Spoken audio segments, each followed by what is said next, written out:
気が持たねえぞ。身が持たねえってのは一体。いいから飲んで言ってろっての。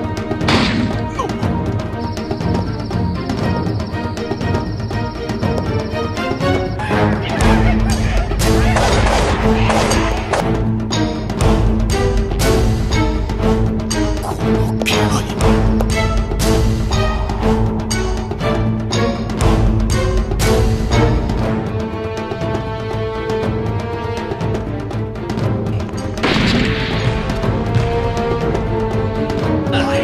気失ってるだけだい。温厚な覚悟じゃこの男の前で意識を保つことさえできね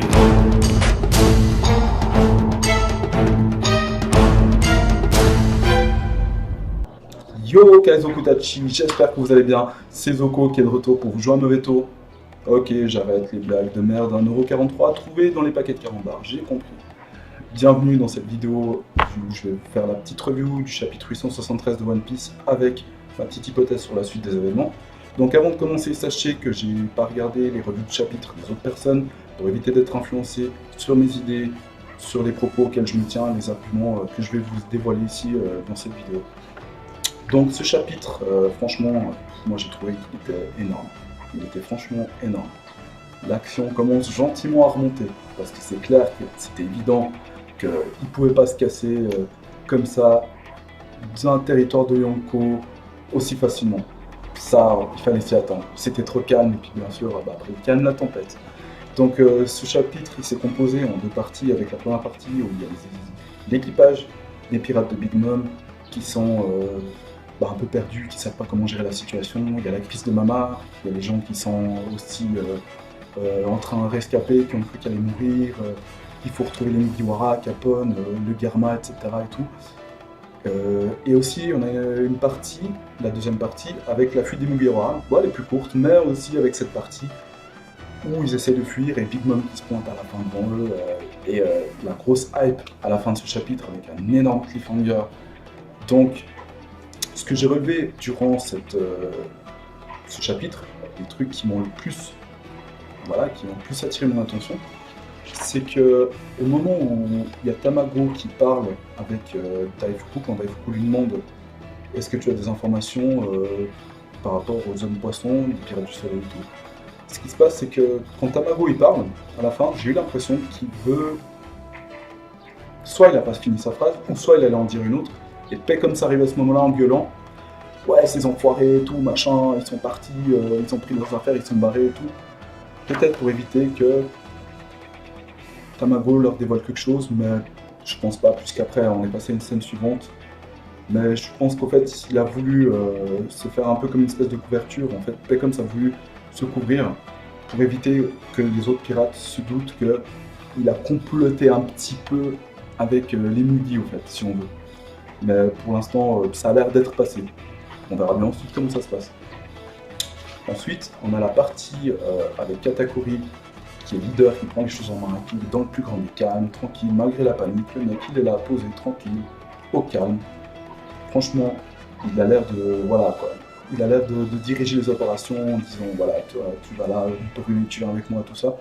Et il y a un truc qui m'a, je pense comme vous aussi, un peu troublé, qui me dit, waouh, comme ça, c'est qu'au moment où il dit Luffy représente un danger pour lui-même, c'est le plus moche. Cette partie-là, quand il a voulu dire, c'était marqué en guillemets, pour clairement dire que il perçoit Luffy comme un danger, et c'est non dû à son acquis de l'observation sur entraîné. C'est clairement évident. C'est parce que lui, il perçoit Luffy comme un danger dans un futur proche pour Mama. Parce qu'il a vu tout le potentiel de Luffy durant ce qui s'est passé, comment ça s'est échangé, comment c'est parti en couille, la situation et tout. Et voilà quoi. Donc il sait que ouais, il faut que je le tue de mes propres mains, sinon ça va être la fin de tout ça. Enfin lui il le voit comme ça. D'ailleurs il a raison parce que voilà, nous-mêmes on sait comment il est, Luffy, voilà quoi. Et ensuite, ce qui se passe c'est qu'au moment où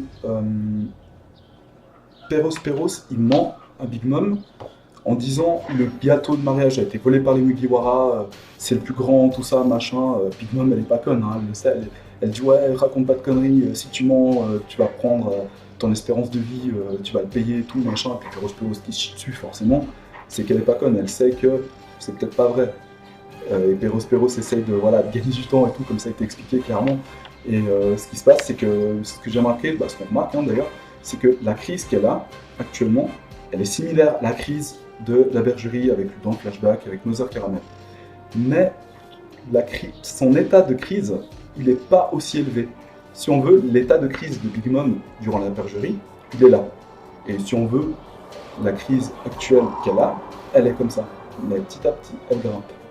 Parce que dans le précédent, la crise qu'elle a eue durant la partie avec Mother Caramel, ce qui s'est passé, c'est qu'elle n'avait pas mangé pendant plusieurs jours. Elle était tellement impatiente de manger le smella, comme là, elle était impatiente de manger le gâteau. Mais là, ce qui se passe, c'est qu'elle n'a pas mangé pendant plusieurs jours et voilà, elle a craqué. Donc là, elle a perdu toute conscience, donc elle a bouffé Mother Caramel, plus les autres enfants, sans s'en souvenir, parce qu'après on la voyait qui partait, qui pleurait, tout ça. Donc là, on voit que c'est pas encore atteint ce stade-là, parce que elle est encore consciente et elle a encore pour réfléchir justement et pour dire ouais, Perospero, ne me prends pas pour un con, quoi. Je ne me prends pas pour une conne. Et que voilà, en disant ouais, si tu mens, tu vas payer ta vie, donc fais gaffe à ce que tu dis, parce que sinon ça va chier pour tes fesses. Donc on voit qu'elle est encore à un stade où elle est encore capable de raisonner correctement. D'ailleurs, Perospero l'espère, et on le voit, c'est confirmé après, par la suite des événements. Ensuite, durant la partie où Pudding se pointe pour essayer de gagner du temps et tout, enfin voilà, de dire ouais, Katakuri, envoie-moi Big Mom, je m'excuse peut-être, je me trompe un petit peu parce que j'ai lu un petit peu, mais voilà, bref. Mais on voit qu'elle a un plan pour faire à ce que Chiffon obéisse à Pudding, enfin à lui obéisse, parce que on sait qu'elle a l'art de manipuler un peu les gens depuis combien d'années, donc elle a probablement un truc contre elle dont Chiffon ne pourra pas refuser. Donc si Pudding va retrouver Chiffon, ça risque d'être la merde. Ça risque d'être la merde. Mais voilà, on voit qu'elle arrive un peu telle une sauveuse et tout de la situation.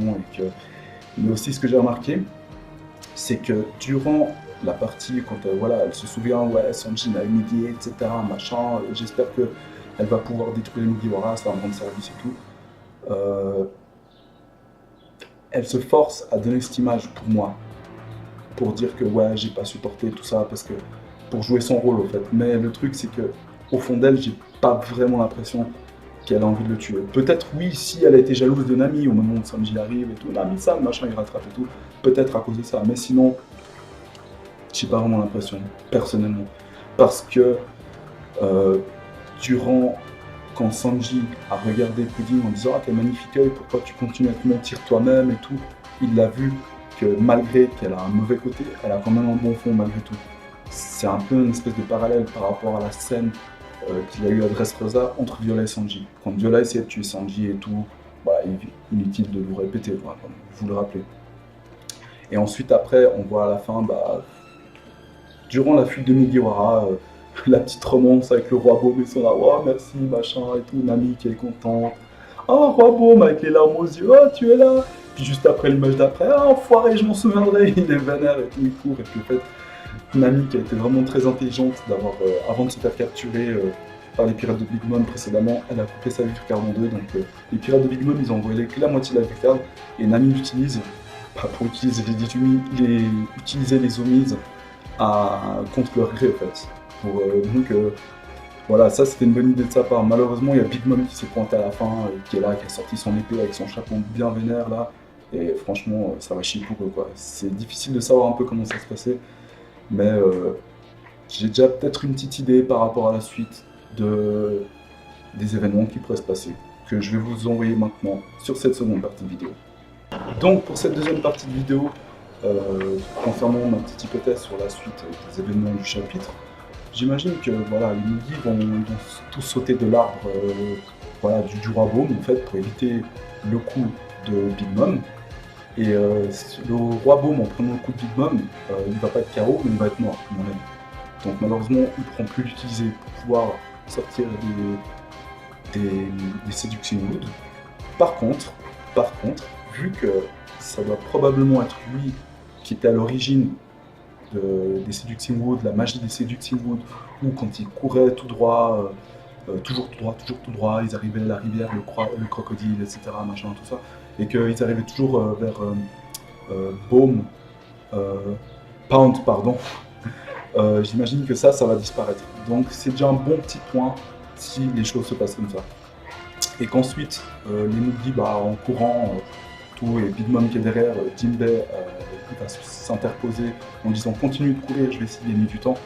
J'imagine qu'il va, comme il a le sens du sacrifice, qu'il est prêt à tout pour que Luffy devienne le seigneur des pirates, prêt à sacrifier sa vie, tout ça.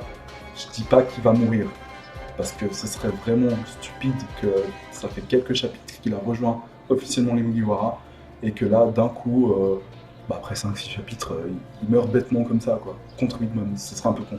Il va la retenir, il va dire calme-toi, maman, tout ça, et j'imagine que de là, il va sortir un morceau de gâteau de sa poche pour l'envoyer à Big Mom, pour calmer sa crise. Et pendant que Big Mom mange le gâteau, elle va être là, mais machin, délicieux, lui il va profiter de se casser. Et c'est vrai que bon, par contre, il y a aussi tous les autres derrière Big Mom, il y a tous les autres pirates de Big Mom avec les Homies. Je pense que les Homies ne pourront pas attaquer le groupe de Mugiwara à cause de la vie précaire de Nami. Par contre, les autres pirates, oui. Mais voilà, ils sont derrière Mama, j'imagine, et puis je pense qu'ils vont tellement flipper qu'ils vont peut-être même plus bouger, au fait, quoi. Ils avaient l'intention de l'attaquer dans le précédent chapitre, c'est clair, on le voyait. Mais ils pourront pas, parce qu'ils vont être paniqués, ils vont être paralysés par la peur, ils vont être là, putain, merde, il y a Big Mom, ils vont être là, comme ça. Voilà, parce qu'ils voient Big Mom comme ça, ils vont même pas oser s'approcher. Donc je pense même pas qu'ils vont essayer de les poursuivre, à mon avis. Vu comme les choses elles se présentent. J'imagine par contre après que en continuant de poursuivre, elle rattrape quand même les Mugiwara dans la poursuite, mais qu'à ce moment-là, c'est Pound qui va sortir et qui va s'interposer, courez, je vais essayer de vous gagner du temps et tout, et qui va dire Big Mom, où sont mes filles, tout ça, machin, il va essayer de gagner du temps par tous les moyens, et puis Big Mom dégage, j'ai pas le temps, elle va essayer de l'envoyer valser, Pound qui va encore essayer et tout, j'imagine, quand même, voilà, de se mettre, parce qu'il a quand même une dette envers Luffy qui a essayé, enfin qui l'a sauvé de Cracker, quand Cracker allait le tuer, donc j'imagine qu'il va se sentir quand même redevable en essayant d'aider les Mugiwara. Ça va pas suffire, mais ça va sûrement les aider à gagner un petit peu de temps, quelques précieuses secondes qui pourront leur permettre de les distancer Big Mom. Et après, j'imagine que par la suite, il y a aussi Nami qui va essayer en courant d'utiliser avec son Climatact, et grâce à sa Vircard, elle va essayer d'utiliser Prométhée et Zeus contre Big Mom, en envoyant peut-être les boules de feu, des éclairs, et tout, Big Mom elle va se poser des questions et tout, en disant qu'est-ce que vous faites et tout, ils vont essayer de l'attaquer et tout, ça va pas la mettre KO, c'est clair, clairement évident, mais ça va sûrement la ralentir, parce que c'est clair que malgré que c'est des homies différents des homies habituels avec les morceaux d'âme qui ont été injectés dans les autres homies, tout ça, ce qui se passe c'est que ça va être c'est quand même des homies qui ont une partie de l'âme de Big Mom, donc ils sont relativement puissants, mais ça va pas suffire, parce qu'ils peuvent pas être plus puissants que Big Mom, non pas seulement au niveau de son fruit du démon, au niveau aussi de force brute, parce que Big Mom c'est un monstre de puissance. Donc clairement, mais ça peut les aider à gagner un peu de temps. Et j'imagine que après, par la suite, au moment où Big Mom va sauter peut-être pour donner un coup pour les Mugiwara qu'elle va choper, c'est là qu'il y aura l'intervention des hommes poissons qui vont arriver sûrement courir, continuer, et puis je pense que le chapitre va se finir comme ça, à mon avis. Après, pour cette partie-là, après par rapport à l'autre scène qui peut se passer avec Pudding, qui est parti, l'autre scène Katakuri aussi, qui cherche tout ça, difficile de savoir, parce que peut-être qu'on aura le droit à quelque chose avec aussi la partie avec les Garma, la partie avec Capone. J'imagine que Pudding va attraper Chiffon, et puis là on va avoir peut-être probablement on va savoir qu'est-ce que Pudding est là pour obliger Chiffon à collaborer avec Pudding, malgré son gré, contre son gré en fait. Donc ça reste à voir, mais pour ça c'était juste par rapport à cette scène là ce que j'avais ma petite idée par rapport à ça. Cette vidéo touche gentiment à sa fin. Je remercie tous ceux qui l'auront regardé jusqu'à la fin. Malheureusement, semaine prochaine, il n'y a pas de chapitre, donc parce que Oda est en pause. Je vais pas organiser de live parce que si j'en fais un, ça va faire genre les portes du salon qui claquent avec le bruit du vent et puis la meule de foin qui passe. Ça va pas le faire. Donc, par contre, je vais profiter de travailler sur la théorie que j'ai en tête, essayer de vous la sortir en espérant qu'elle vous plaira. Malheureusement, j'ai déjà vu qu'il y a quelqu'un qui a déjà fait une théorie par rapport à l'idée de la théorie que j'ai en tête. Donc, je vais quand même la faire avec mes propres, en gardant mes idées, mes arguments sur lesquels je me pose et tout. Vous verrez bien le moment venu. Donc, en attendant, sur ce, portez-vous bien d'ici là, profitez bien de vos vacances si vous l'êtes, bande de vénards. Et en tant que Kaizoku, vous savez ce quoi faire pour faire partie de la Kaizoku.